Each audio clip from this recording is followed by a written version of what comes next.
Hello, I'm Johnny Rowland, your host of the Shooting Show, and welcome to today's program. Friends, we have a beautiful March afternoon here, and hey, we're heading toward the warmer months, and I know a lot of you who live in the northern part of the United States are looking forward to March and April and May getting here, so it's a little nicer outside. But here in Louisiana, of course, we've often said if you don't like the weather here in Louisiana, just wait 30 minutes, you'll get something else. But it is a great day to be out shooting. We do have a lot of our year here that you can be outside and doing some shooting. And of course, if you're a real enthusiast, a little thing like weather's not going to get in your way. Friends, we are happy to be here. For those of you who saw last week's program, in fact, let's see if we can get a shot of our uplink as it was being moved. And I'm happy to report that we got our satellite uplink facility safely moved, and of course now it's ready for assembly down in Muscle Shoals, Alabama. Honestly, it's going to be, Les told me the other day, I think he said on the program last week, it's probably going to be June or July before we can get it running. We have to get a license and all that. And bear in mind, this is not a bonanza for the shooting show, but it will dramatically lower our costs. And our hope is, and our belief is, that we can mix this shooting show in with some other family programming. And the cable companies will take another family channel. Now, they'll take that. Our research has showed that the networks or the cable companies will not take a pure shooting channel. They're not going to do it. It's too politically incorrect. I would like nothing better than to have a shooting channel, but they're not going to take it. They're flatly not going to take it. So what we're going to do is we're going to make some shooting programs and outdoor programs in with some other family type shows, and they'll take that. You see, that's how we're going to get our message out, because that's who we're trying to reach anyway, is families, normal Americans, and show them what shooting and gun ownership is all about, and showing them that there's nothing wrong with having a black gun versus some sort of a hunting gun. Absolutely not. There's nothing wrong with this. We've got to tell them, because they're not getting that message now. We're not reaching enough people. But you know what? Through this uplink and through this network, we can. You want to help us? You know, a lot of you have contributed to this project over these years, and yes, it's been discouraging at times, but look how far we've come. We're on again today. If you're seeing this program today, we're on again today. And if you can help us stay on the air with anything you can, because now it's going to take us, it's going to cost us quite a bit to get this thing running. It's in place, and we can't do it by ourselves. We need your help now. But you know what? One day, it may be years from now, I don't know when. One day maybe we'll say, well, we don't need your donations, we don't need your help. But friends, this has got to be done. You know, today as we're taping, this is Wednesday afternoon as we're taping, and a little kid shot another little kid in school up in Michigan, I believe. And come to find out that the little 6-year-old child had picked up a gun from this flop house where he lived. What you had is no parents, no personal responsibility. Doesn't matter what's happening to the kids. We'll talk about that a little bit later. But and this incident is going to be used by the anti-gun media, by the Clintons. Oh, here's another shooting. What about those 50,000 times last week that guns were used to prevent violence? What about them? It's funny, they didn't make the news, did they, when people used, and listen, I count for one of those last week. I'm one of those people where, because I had a gun, I didn't have to resort to any violent acts because, and I'll tell you about that in a few minutes, because I was armed, I didn't have any trouble. If I hadn't been armed, I don't think I'd have probably been here today. But I was armed. And since I was, I didn't have to shoot anybody. I didn't have to go to violence to settle it because I was armed. We had another report of someone who wanted to kill, what he said, he wanted to kill white people, I assume some minority group, up in Pennsylvania, and he shot 4 people, killed 1. And you know what? I heard the news report, and he was going from building to building, and no one tried to stop him. Probably because no one was armed. You see, that's what you get when you disarm a society. Listen, baseball bats are lethal. And if you can't defend yourself, What are you or I as individuals going to do against a gang? If we can't have firearms? And because no one in the workplace, no one in that area was armed, this man walked about casually shooting people because he didn't like their color. Now, friends, if you think that's bad, just let them take our guns away as free citizens. You've seen nothing yet. If we're disarmed, we've seen nothing yet. Last week, with our satellite dish, we had to get it off the building as the picture we showed you. Well, see, it had to sit in this parking lot, this church parking lot, in a bad neighborhood, very bad neighborhood, overnight.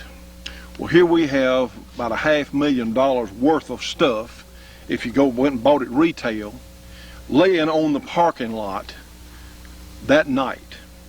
I called the police and said, look guys, we need some extra police protection because we're in a bad neighborhood. I got all this equipment, we can't move it. It's going to be tomorrow before we can move it.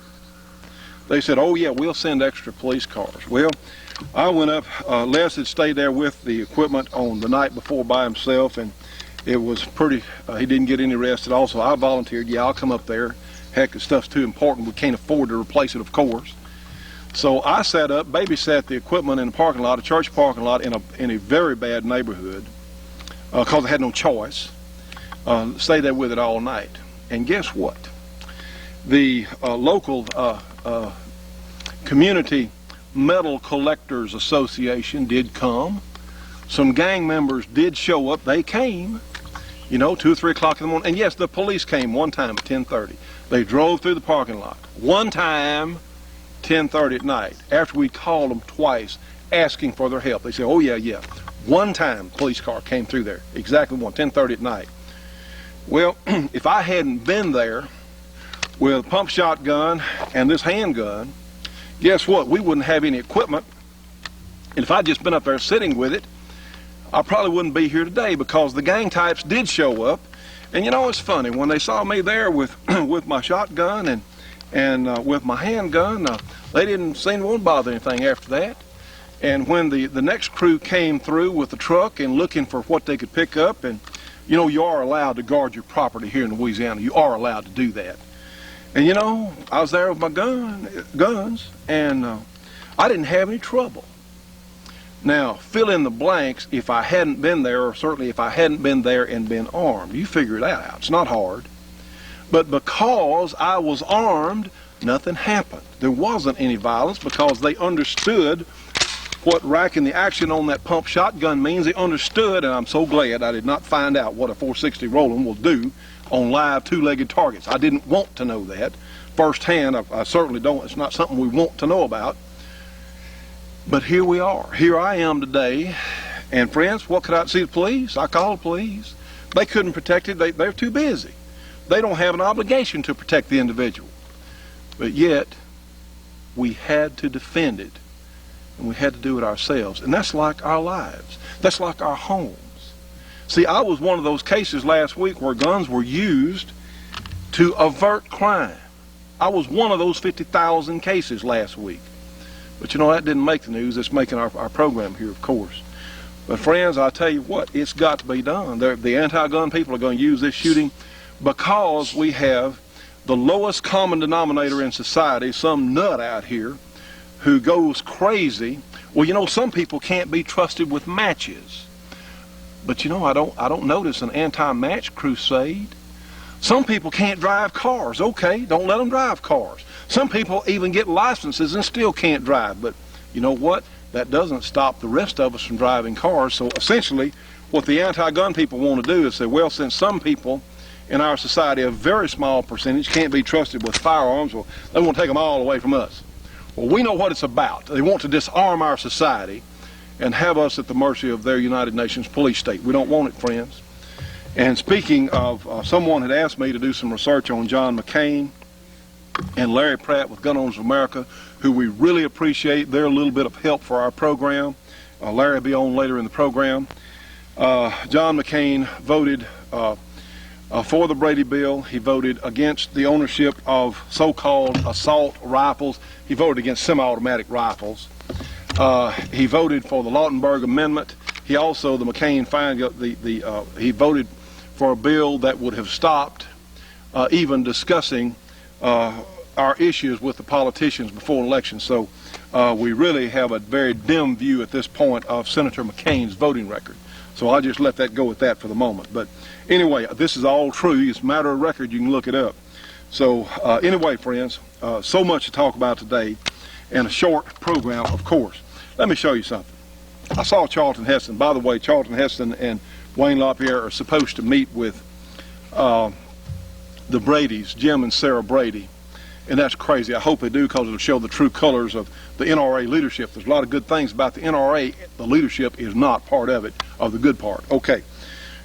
We've seen Charlton with a shotgun over his shoulder like so. Nice, harmless bird gun.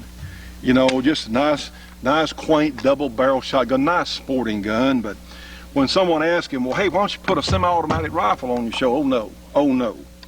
Because that, you know, oh no, can't do that. No, shotgun doesn't offend people. Let me tell you what, friends, we can't be politically correct enough until we give them all up. It's not possible. But in reality, I'll show you something in just a minute. This shotgun is a far more powerful weapon, a far deadlier weapon than this Mini 14. No comparison, nice bird gun. You'll have someone here that might say, in the same breath, they'll say, look, here's a great big revolver. Well, that's a nice hunting gun. Well, what about this little gun? They say, oh, that's a small handgun. Well, in reality, this 460 Kimber Compact is much more powerful than this 45 Colt Big Ruger in readily available ammunition and readily available factory ammo. Our little 460 is way, way beyond this 45 Colt revolver in power. It's really the better hunting handgun of the two, with readily available factory ammo. So see, friends, looks can be deceiving. Well, anyway, the show is we have such a limited time, but these things have to be said. They have to be. Let's do a demonstration. I think you'll find interesting in comparison with the 223, the assault, the vicious assault gun.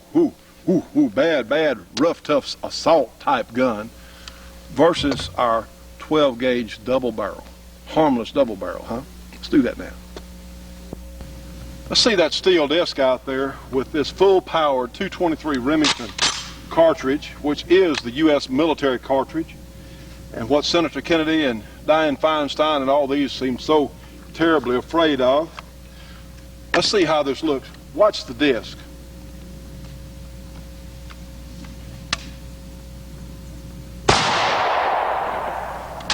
Okay.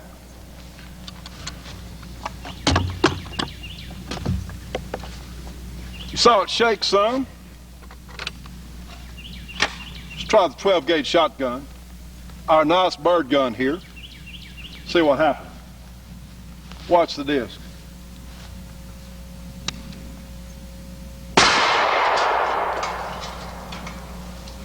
Yeah. So, yeah, the nice people from the NRA don't mind having a nice shotgun over their shoulder, but oh no, not the semi-automatics, right? You know. Stay tuned for more of the Shootin' Show after these important messages. The Shootin' Show will be right back after this break for your local cable company or TV station.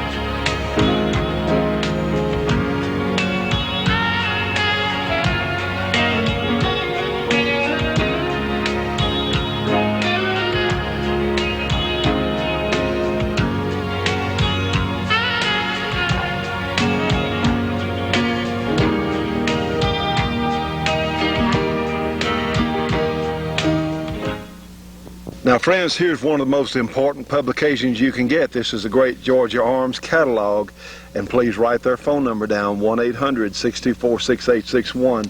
This is a tremendous catalog with the best ammunition prices available in the United States. Okay, well, here's a mention of the shooting show. Hey, that's reason enough to support them right there, but you get superior ammunition at superior prices. Let's look over here.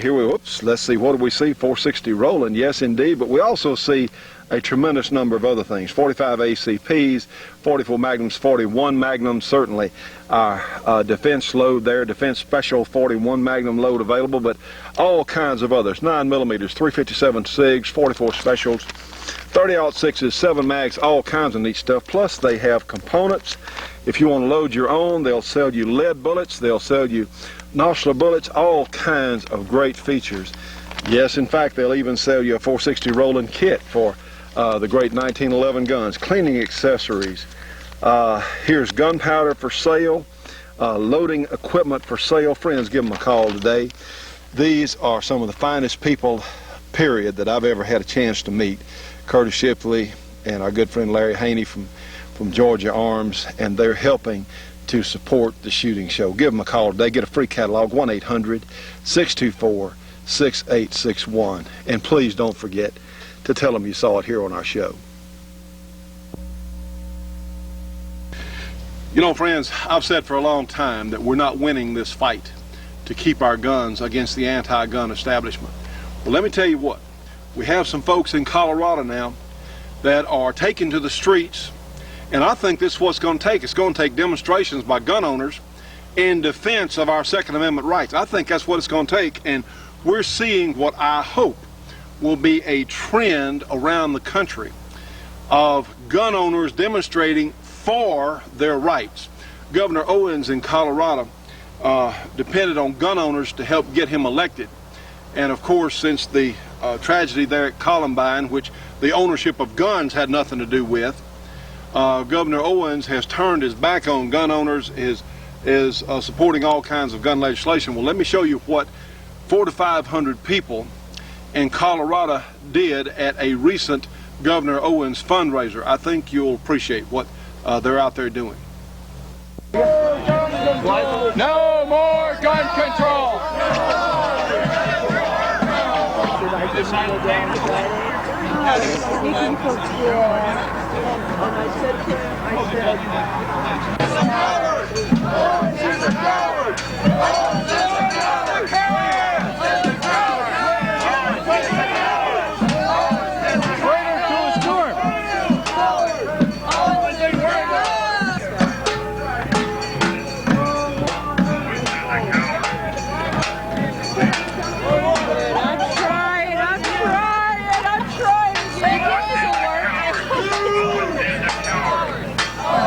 And something else, friends, I think it's what it's going to take. I think it's going to take us demonstrating for our rights, and we certainly support those good people in Colorado who are standing up for a change as gun owners.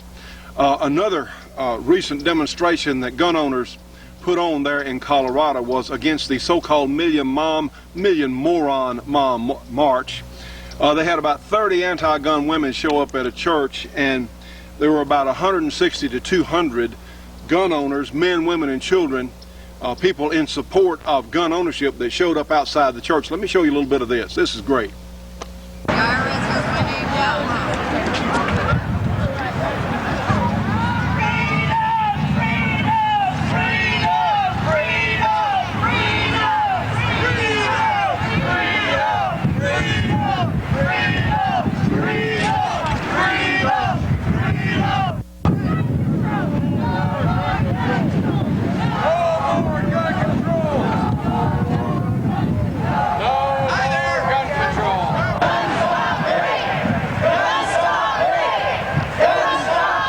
Ladies and gentlemen, we are certainly in support of these peaceful demonstrators there in Colorado. They're out there making their stand, standing up for all of us as gun owners, and we certainly wish them every success. We also hope that these sorts of movements will spread around the country. Stay tuned for more of The Shootin' Show after these important messages.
The instant registration check is one of the worst things that has been done to the Second Amendment and to gun owners. This became law as part of the Brady Bill, having been designed to replace the waiting period after the first 5 years of the act. The waiting period was unconstitutional because it infringed on the people's right to keep and bear arms, protected by the Second Amendment. The waiting period encouraged local law enforcement agencies to convert our Second Amendment right into a privilege. A right does not exist if the government gets to give permission for us to exercise the right.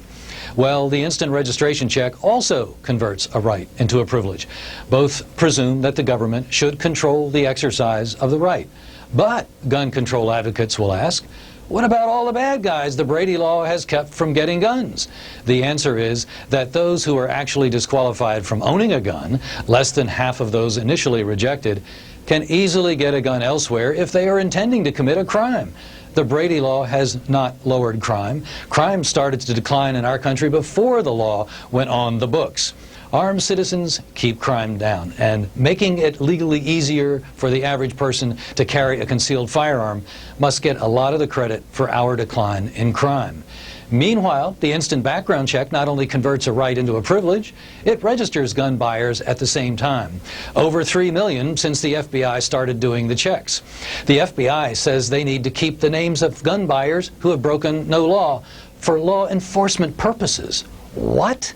Files on non-criminals? What paranoia! The FBI evidently thinks the same way Sarah Brady does. The civilian population cannot be trusted to keep and bear arms. Am I being paranoid? What's wrong with registering gun owners? Ask those who bought an SKS Sporter rifle in California at a store and had to register it. Now they are a crook if they did not hand it in by the end of last year.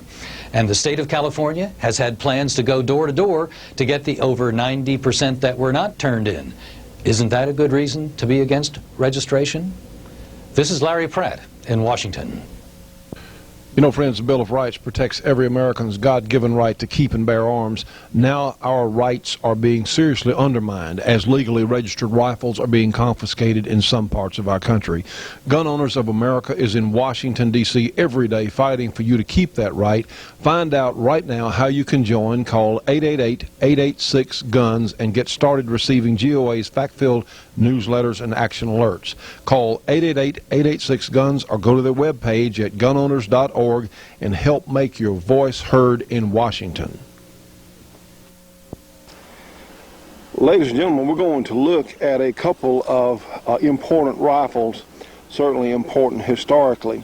The rifle on your right is the short magazine Lee Enfield SMLE, or the British Enfield in .303 British chambering. These were very famous guns used all over the world, still being used in places like Pakistan and Afghanistan, places like that. They were very reliable, rugged designs, shot the .303 British Enfield cartridge. And the gun over on the left here is called the Jungle Carbine. Now the standard longer rifle over on your right has a barrel length of around 25 inches and certainly is not a small gun. So one of the ideas that, I don't know if it was the special forces for the British Army, but for jungle fighting, and that's why it's called the Jungle Carbine, this gun here in the foreground has a barrel length of about 19 inches. And you'll notice on the end of the barrel here is a flash hider.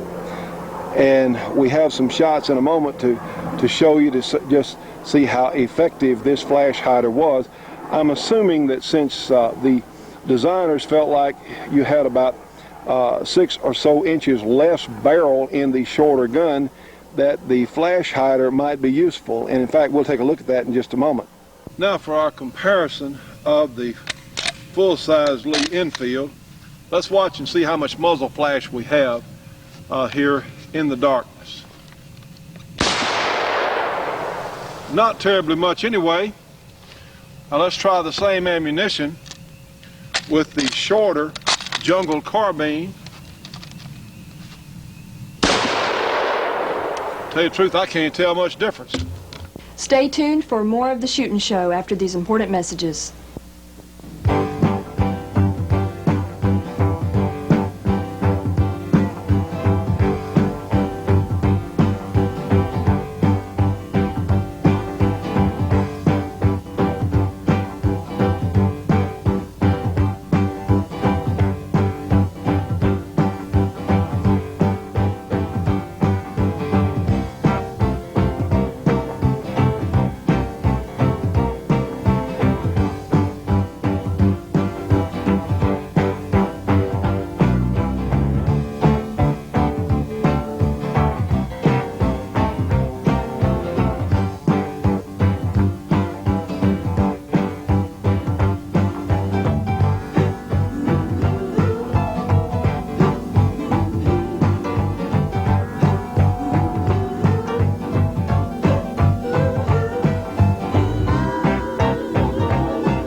And friends, we'll come back to our infield rifles on next week's program. Let's go to our support group, and let me remind you, a broadcast copy of our shooting shows are archived at Jim's House of Videos, area 318-869-0439, or you can find them on the internet at www.jimshouseofvideos.com. Our support group includes Custom Leatherwork and Saddlery in Denham Springs, Louisiana. Their number's area 225-667-9225. And for all your communications needs around Albuquerque, New Mexico, call Brooks Communication at area 505-888-2929. For firearms training in South Carolina, or for our great 460 Rowland holsters, call Dennis Crocker, area 864-587-8722. To get your gun stock painted, call Camouflage Technologies. Their number is area 909-674-6488. And for heavy equipment rentals in Southern California, call Gearlings Equipment Rentals at area 909-354-6476. We want to thank everyone for being with us on this week's shooting show. Friends, we appreciate your support so much. We'll look forward to seeing you on the next program.